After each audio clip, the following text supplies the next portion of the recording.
Hey, my name is Zach. I'm the lead pastor here at Restore. And at our church, we talk a lot about wanting to be a part of restoring faith in Jesus and the church. So we want you to know, wherever you find yourself on your spiritual journey, whether you're deconstructing or reconstructing, whether you're disentangling, doubting, rebuilding, no matter where you are, we want you to know that you are not alone.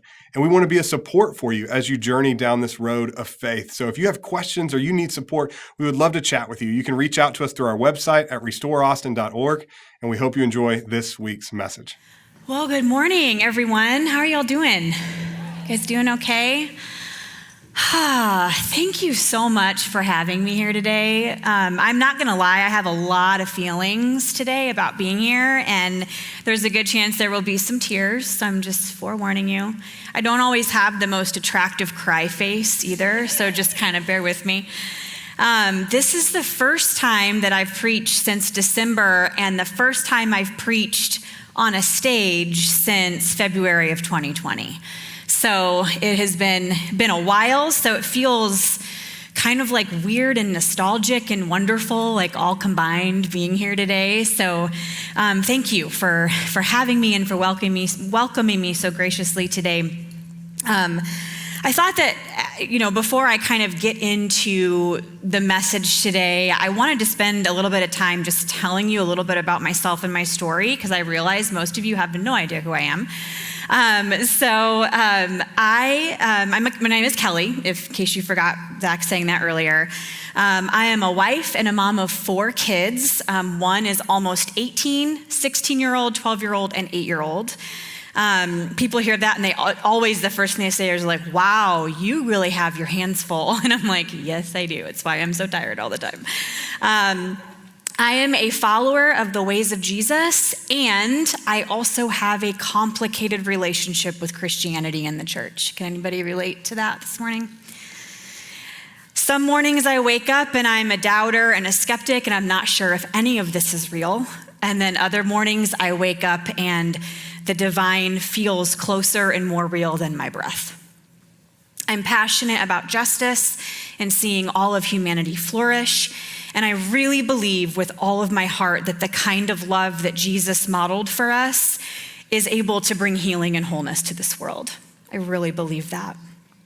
I feel like over the past decade that I've lived like multiple different lifetimes, just because of how much my beliefs and my worldview and my faith has changed.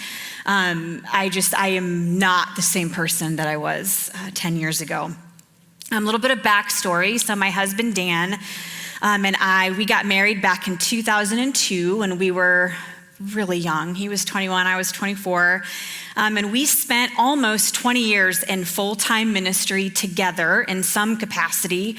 For the most part, completely steeped in white evangelicalism, which is how we were raised as well. So back in 2012, we actually moved down to San Marcos with about 20 people with hopeful and sincere hearts to start Icon Church. We planted this church, and it was wildly successful. We were growing and the community loved us, and we were doing all the things, the programs, the events, the community outreaches, all of it. And then when we were just a few years old, we got this huge, amazing building, and we grew a lot more really quickly. And we were just moving and grooving and really caught up in all of it. And then around 2015, 2016, things started to drastically change. First, Dan kind of started his journey, and then I followed not too far behind, where we just started to ask really hard questions about our faith. And we were having a really hard time reconciling some things. And we deeply wrestled, and we deconstructed, and our faith fell apart, and we changed our minds on a lot of things, and we were trying to put things back together, but we were not the same. And it was like something happened that we could not ignore. Rob Bell says, he's like, once you see, you can't unsee, and once you taste, you can't untaste. And that was exactly what it felt like. And so as we were wrestling and deconstructing and reimagining our faith and changing our mind on theology, we were doing all of this while pastoring a church within a very conservative denomination that does not take kindly to shifting from the status quo. And one of the things that the Spirit had completely changed our hearts and our beliefs around was the LGBTQ community. And we were both very aware and repentant for the ways in which the theology that we held had caused a lot of harm. And we were also determined moving forward to do everything we could to be advocates of affirmation and inclusion for our beloved LGBTQ siblings. And so in 2018, and obviously this was not our denomination's beliefs. So in 2018, we went to our elder board and we, told them where we were at, how the Spirit had led us toward full affirmation, and we submitted ourselves to them.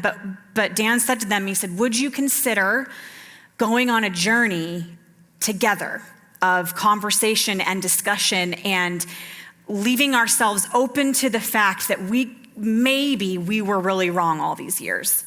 And so the board agreed to go on this journey of kind of providing clarity of where Icon was going to stand moving forward, because we knew that clarity was kindness. No matter where the church landed, we needed to be clear on that so that we did not cause further harm. So eventually, the board started this journey. It was about a year-long process of studying the scriptures, prayer, long conversation, reading books, more conversations, listening to LGBTQ folks about their stories and their lived experiences. And eventually we held a vote within the board to decide if Icon was going to be a fully inclusive and affirming church. And our board voted yes. And in February of 2020, we went public and we announced that this was the direction that we were going. And then all hell broke loose. We were prepared for pushback. We were prepared for it to be hard. I don't think we were not prepared for the level of vitriol and hate that we experienced at that time. It was overwhelming. It was an incredibly painful time for our staff, for Dan and I personally, for our church. Almost every other church in our community cut ties with us. Some even went so far as to vote us out of collaborative groups. Our church, by and large, was excited. I mean, we lost people for sure, and some very angry, very loud. But by and large, the majority of our church was on board and wanted to move forward. Even if some of them didn't agree, they were willing to go on that journey and to move forward. But that was not the case for the conservative denomination that we were a part of. And so there was a lot of personal cost through loss of friendships, through deep betrayal from people that we thought loved us.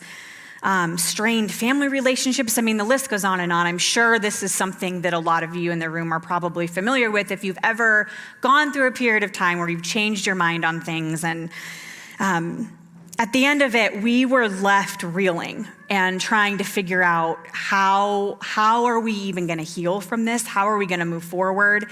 And then a few weeks later, COVID hit. So clearly we had really great timing with the whole thing. So now, we're navigating kind of a storm on top of a storm. So we have not even been able to drag ourselves above water from this when COVID hit. And we know. It's still very fresh, even a couple years later.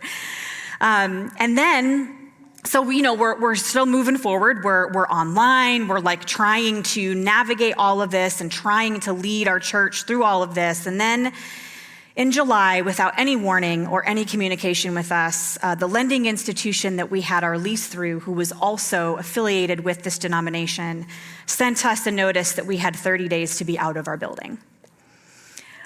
We discovered that another church in our community had been in communication with them behind our backs and had offered to pay 1 year's worth of rent up front and basically took our building from us.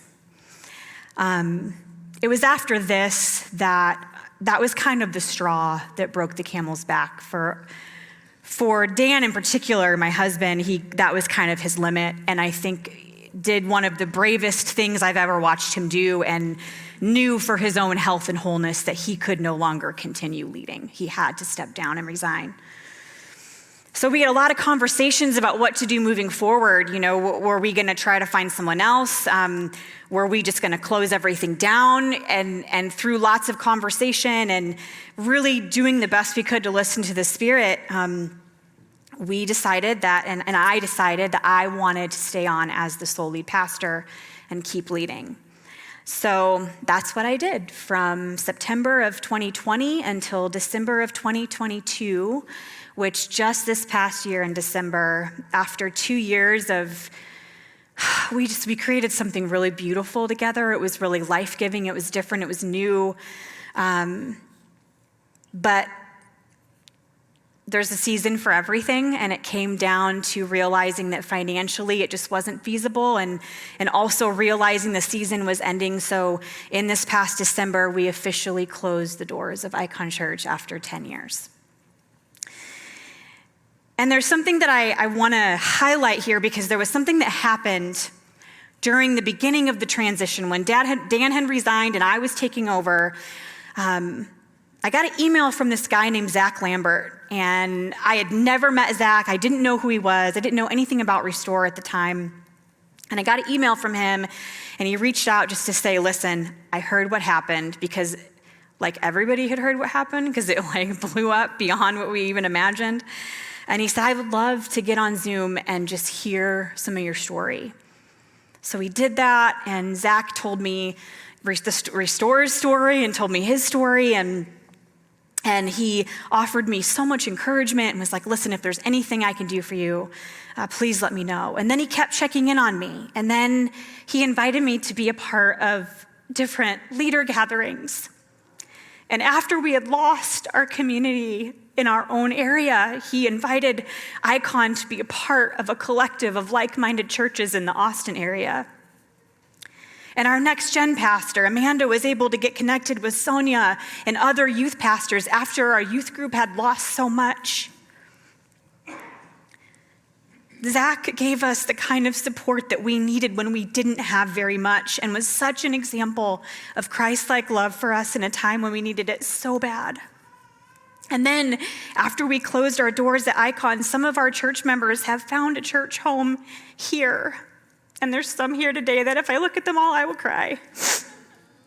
And you've welcomed them in and gave them a place to belong. So being here today is really meaningful for me, to get to sit here and look at your faces. I was, when Zach asked me to preach today, I was so excited, because I know that the same love that flows from Zach and the same love that flows from Sonia and that flows from all of the leadership here, it flows from you too. What you all are doing here is so beautiful and meaningful and important. And I feel so honored that I get to be a part of that for an hour on a Sunday morning. And the thing is, and this is something that I want to say to you this morning, and I promise I'm going to get into the message here, but I just want to say this to you, that when you choose to live your life and you choose to do church ministry in a way that truly affirms and honors all humans for who they are, and when you stand for and you stand with the marginalized and the oppressed, and when you speak to these things publicly, there are a lot of Christians and religious folks who get really angry and volatile about that. I know this from firsthand experience, and also because I follow Zach on Twitter. His mentions are something to behold. But here's the thing. If God is real, and if God is truly the full embodiment of love, and if every single one of us are in fact created in God's image, and if God truly desires the flourishing of every single image bearer, and if we are genuinely doing everything we can to love and include and celebrate all people, and we are working to make this world more safe and just and loving for all, then if heaven is real, and if we stand before God one day, I cannot imagine Having done all of these and lived our lives in this way, I cannot imagine standing before a loving God and God saying anything other than well done. I can't imagine it. So thank you, Zach. Thank you, Restore Leadership. Thank you, Restore Church, for loving so well. Thank you for loving your community. Thank you for making every single person feel like they are safe and they can belong. The work that you are doing matters. It matters. So here I am today, after a wild few years, and now I am in a new season. And I knew that when I was done pastoring that I didn't want to just rush into what was next. I knew that I needed time to heal and all of that, but I also knew that I needed to enter into a very specific season of rest. I didn't realize how tired I was until I stopped. Has that ever happened to you where you're like going, and then you stop and you're like, oh, I was really tired and didn't even realize how much so. And so I've been leaning into this time of rest, and I cannot tell you what it has done for my wholeness and for my well-being. It's been a complete game changer. So when Zach told me that you guys were doing a series on wholehearted practices and he suggested that I take the topic of rest, I was like, I can do that. I can do that right now. So over the past few years, I've come to value the practice of rest in new ways, and I would say that over the past few months, it's become one of the most important spiritual practices in my life. I haven't always had this view. I used to see rest as something that I had to earn.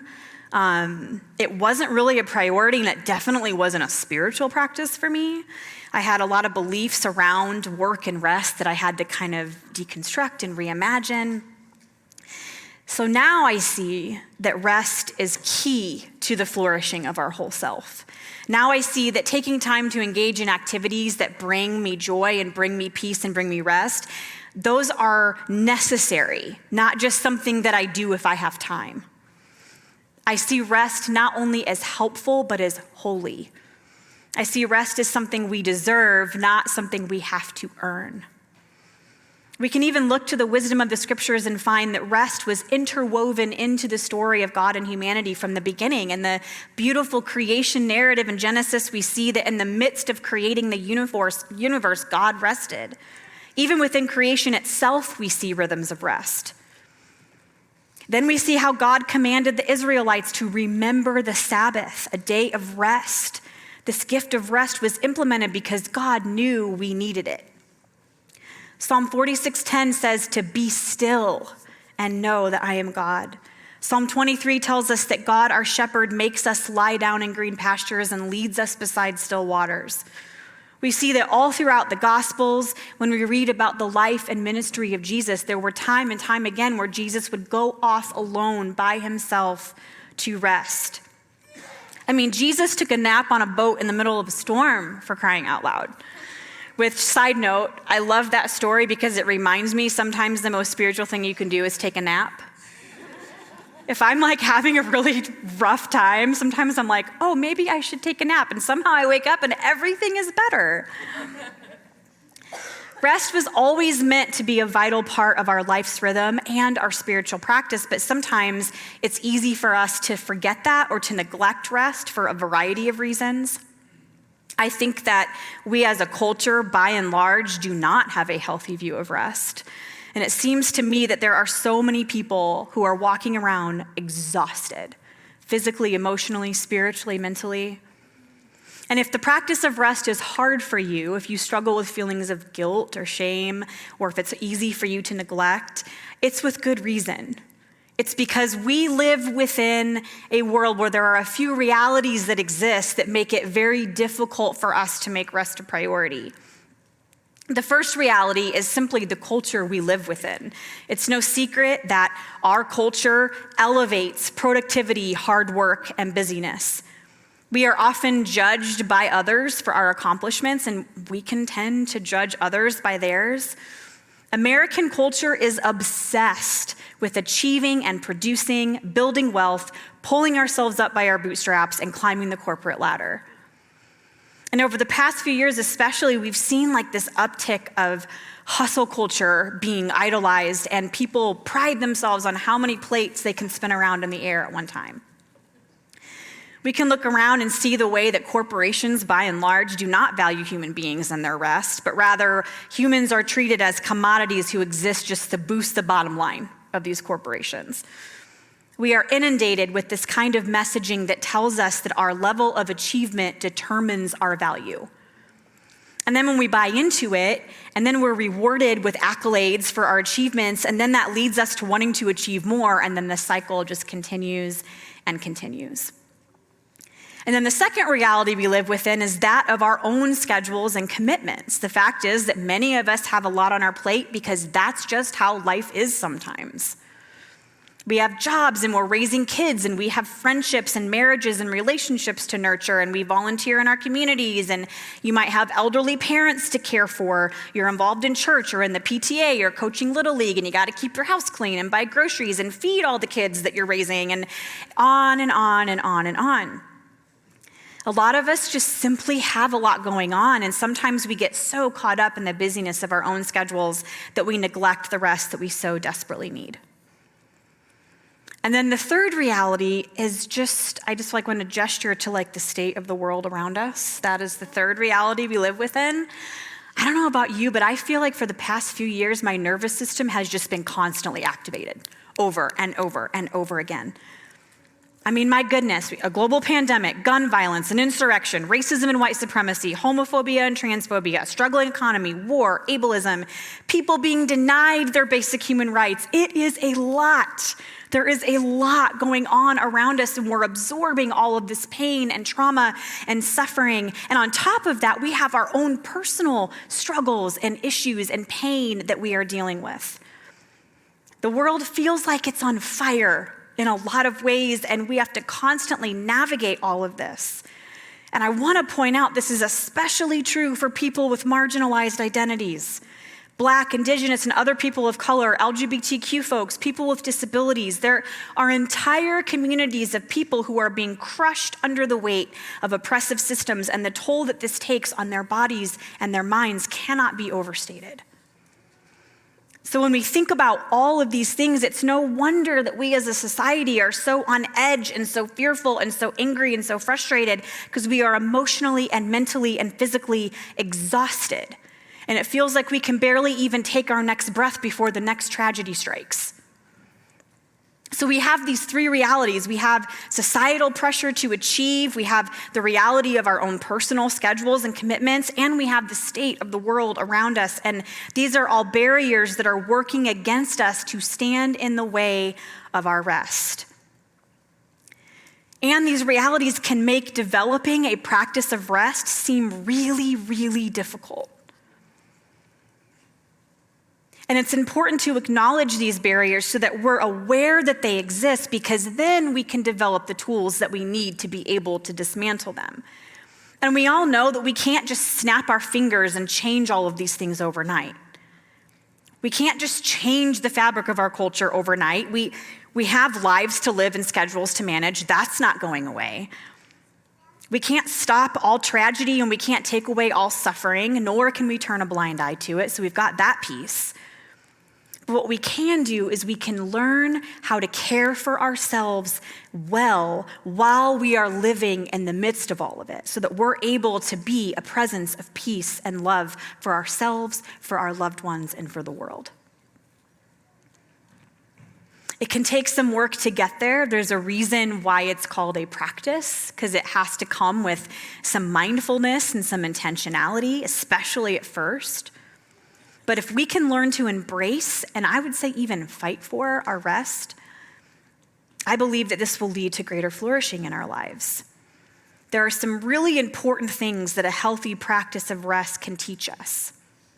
And I would just like to share with you a few of those things that rest has been teaching me lately, that I think has been really helpful as I have implemented this spiritual practice into my own life. So the first thing that rest teaches us to be fully present. It teaches us to be fully present. Sometimes as humans, we can have the tendency to live anywhere but right now. It's like we can spend a lot of time fixated on the past, or we can spend a lot of time worrying about the future. And so it's like we're not here, we're not present. And sometimes we live in this constant state of go mode where we're moving like lightning from one thing to the next. And then that busyness has a tendency to rob us of the present. And I realize there's always going to be busy seasons. I'm not saying that being busy is morally wrong. We're all going to have those times where we have to put our head down, get stuff done, and just work hard and make it through. But see, the problem comes when this starts to become our constant state of living, where we're always busy. We're always moving from one thing to the next. We're never slowing down. When we don't slow down and prioritize rest, we can find ourselves so focused on just surviving from moment to moment that we're unable to be fully present from moment to moment. Have you ever gotten so busy or so consumed with all the tasks that you realize you're forgetting to be present for your own life? Or have you ever been so busy that when you're in the middle of one thing, you're already thinking about the next thing you have to do 2 hours later? I feel like this perfectly describes my life as a mom of 4. The lessons and the practices and the rehearsals, and then they want to eat 3 times a day. It's just a lot. So I get it, life can be busy and sometimes there's no way around it, but we might need to make some small shifts in order to make space for rest, like saying no to certain things or beginning to understand our capacity and then setting boundaries for ourselves so that we can rest.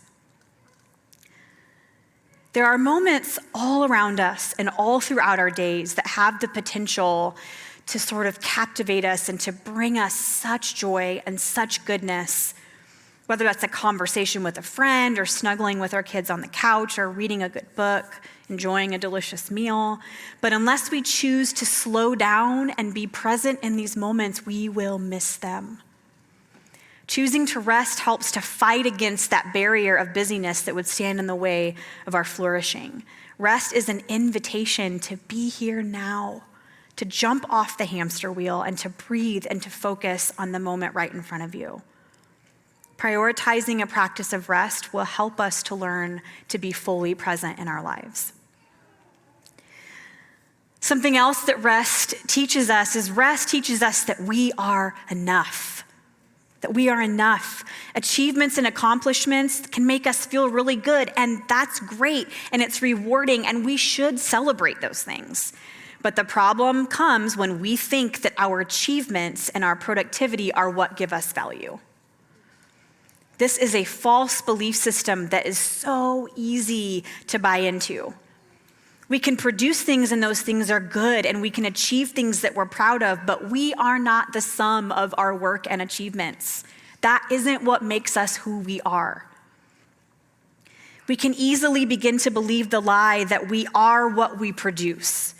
So therefore, if we aren't working hard enough or achieving enough or producing enough, then that means that we aren't enough.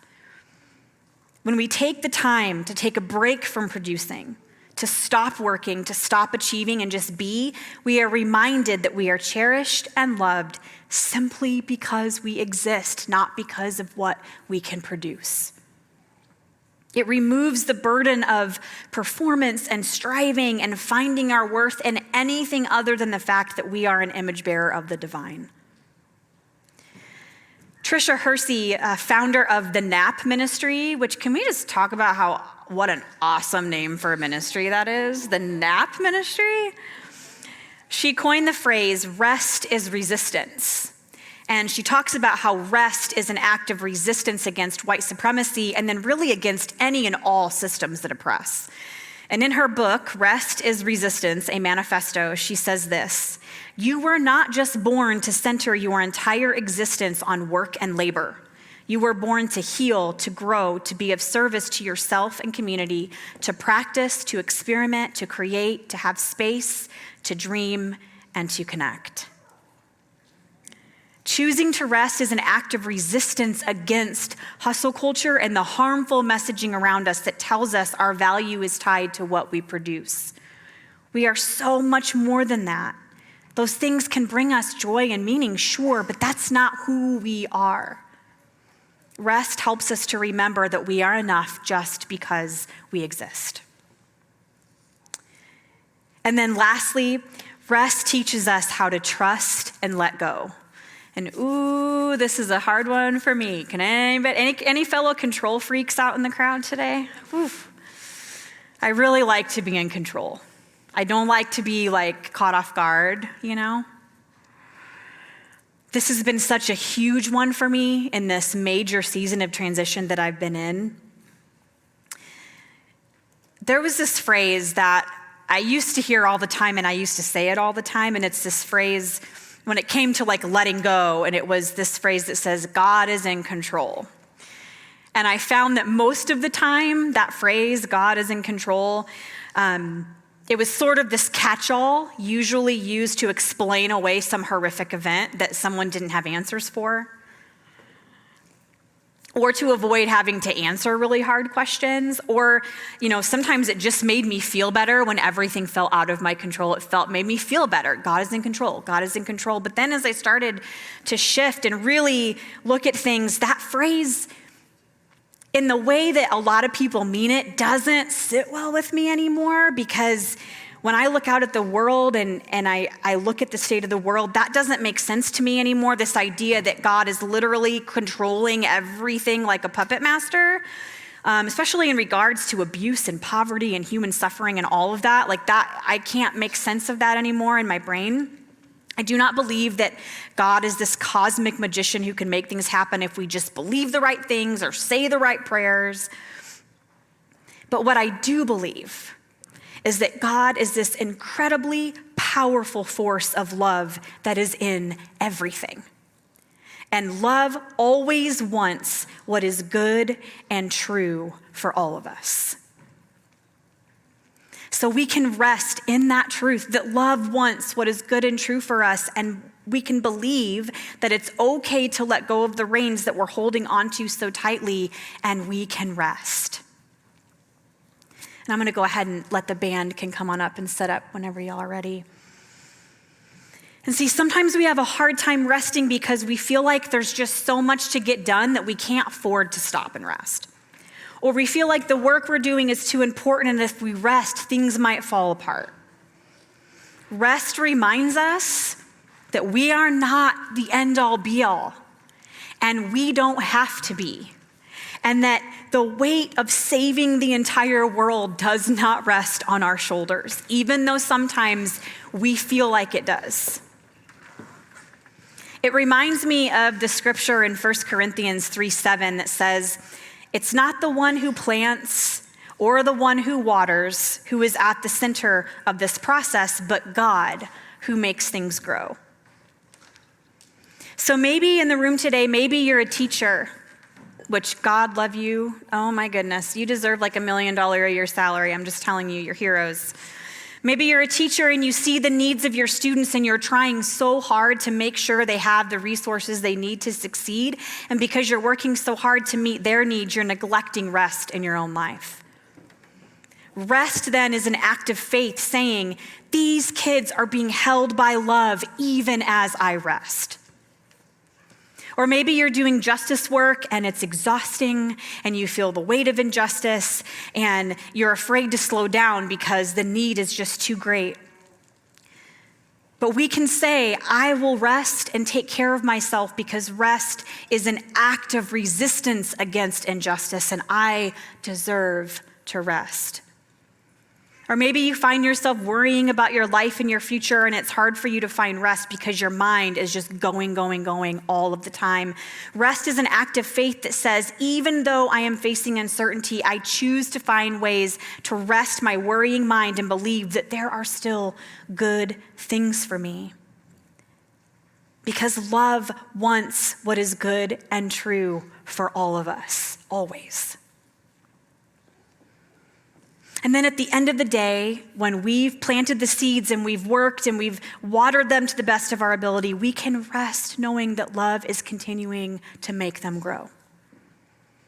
So as we close today, my question for you is, how can you practice rest this week? Maybe what you need most is an actual physical rest, and you need to do that most spiritual thing and just take a nap. Maybe that's what you need. Or maybe you need to go find something to do this week that breathes life into you. Maybe you go for a walk, or you practice yoga, or you read, or find a place to sit and listen to your favorite album. Maybe you love to cook and you want to cook a delicious meal for someone that you love. Or maybe you're artsy or you like to build things, and there's something that you can create this week that provides rest and peace for your soul. Or maybe you're in a place where you're like, man, I feel like I'm in a really good rhythm of rest. Maybe your mission this week is to find ways to help someone else rest. Maybe you have a friend who is experiencing the weight of oppression in ways that you are not. How can you help them rest this week? Or maybe you know a single parent who could really use a break, and so you could take their kids for a couple hours so that they can find rest. Maybe you have a neighbor who's caring for their elderly parents and they're so worn out. Maybe you get them a gift certificate for a massage just so they can go do something that's restful for them. Because rest isn't just a personal priority, it's also a communal one. We have to help each other with that. We were never meant to live in isolation, handling everything all by ourselves. That's why we have community, is so we can come alongside each other and help each other find the rest that we need. So whatever ways you can find rest or give rest to others this week, I encourage you to make it a priority, because you will be better for it. Your relationships will be better for it. And honestly, your work will be better for it too, if you're taking care of yourself. And here in a second, the band's going to play one kind of final song to give you a chance to just think, meditate, pray, and respond to whatever you believe the Spirit is leading you to. But before they do that, I just want to do a couple of things. I want to read one passage of scripture, and then I want to pray for you.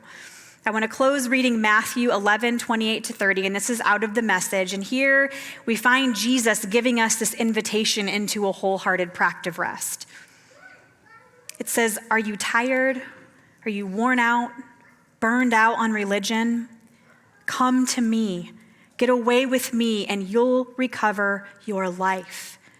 I'll show you how to take a real rest. Walk with me, work with me, watch how I do it. Learn the unforced rhythms of grace. I won't lay anything heavy or ill-fitting on you. Keep company with me, and you'll learn to live freely and lightly." Let me pray for you. God, thank you so much for this amazing church, for every individual in it, and for the way that they love and serve their community and each other so well. I pray that this week would be a week of rest for everyone here. That Spirit, that you would speak to them and lead them to ways that they can find rest for their weary bodies and minds and souls. We thank you that you aren't going to lay anything heavy or ill-fitting on us, but that we can find rest in you. God, we love you, and we're so grateful for your presence in our lives. In your name I pray. Amen.